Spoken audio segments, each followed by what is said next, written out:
Ready start. महोदय, बोलचाल की तथा अखबारों में प्रयुक्त होने वाली भाषा जितनी सरल हो उतना ही अच्छा है और उसको समझने में हिंदी और उर्दू बोलने वालों दोनों को ही कोई कठिनाई नहीं होनी चाहिए। वही भाषा ठीक चलेगी। मैं उत्तर भारत के लोगों से जहाँ हिंदी अथवा हिंदुस्तानी बोली जाती है यही कहना चाहता हूँ कि यदि वे चाहते हैं कि हिंदी अथवा हिंदुस्तानी सारे भारतवर्ष में चले तो उनको अहिंदी भाषियों को अपने साथ लेने का प्रयास करना चाहिए, क्योंकि वे जिस भाषा को नहीं अपनाते वह सारे देश की भाषा नहीं हो सकती। कभी कभी अहिंदी भाषी भी हिंदी में लिखने का प्रयास करते हैं। यदि उनकी हिंदी के व्याकरण की दृष्टि से जांची जाए तो हिंदी भाषी उसे स्वीकार नहीं करेंगे। मैं उनसे यह भी कहना चाहता हूँ कि उन्हें यह समझ लेना चाहिए कि केवल हिंदी भाषा में ही नहीं बल्कि उसके व्याकरण में भी इतना हेरफेर करना पड़ेगा कि दूसरी भाषा के मुहावरे हिंदी भाषा में खप सकें। भाषा तभी विकसित हो सकती है। मैं आशा करता हूँ कि भाषा के इस प्रश्न को सांप्रदायिक रूप से नहीं दिया जाएगा।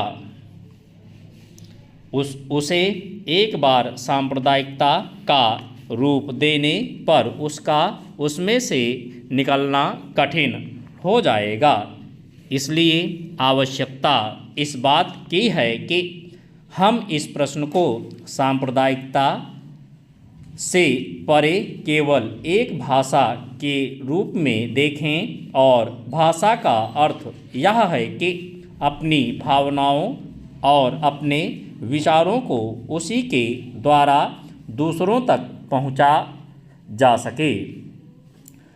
यदि राष्ट्रभाषा ऐसी भाषा बना दी गई जिसे कुछ ही लोग समझें तो हमारी समस्या हल नहीं हो सकती। हमें संकीर्ण विचारों से दूर रहना चाहिए।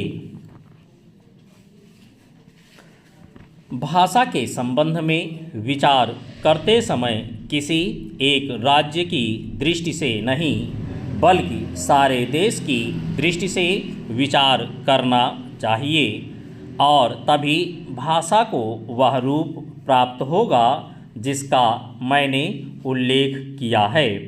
महात्मा गांधी देश में उस भाषा को चलाना चाहते थे जिसे वह कभी हिंदुस्तानी अथवा कभी हिंदी कहते थे। दोनों में कोई अंतर नहीं है। यदि ऐसी भाषा को जिसे सभी लोग समझ सकें हम हिंदी कहें या हिंदुस्तानी उसमें कोई अंतर नहीं। मैं नहीं समझ पाता कि इसमें झगड़े की क्या बात है। एक दूसरा झगड़ा लिपि के बारे में भी है। हिंदुस्तानी अरबी और नागरी दोनों लिपियों में लिखी जाती है। हमारे संविधान ने नागरी लिपि को ही माना है। इसमें ज़बरदस्ती की गुंजाइश नहीं है। यह खुशी की बात है। मगर हिंदुस्तान में जितने लोग बसते हैं हम उनके विचारों से अवगत होना चाहते हैं। यदि हम उनको समझना चाहते हैं तो हिंदुस्तान की जितनी लिपियां हैं उनको हमें सीखना होगा। दक्षिण वालों को हिंदी भाषा भाषियों से यही शिकायत रही है।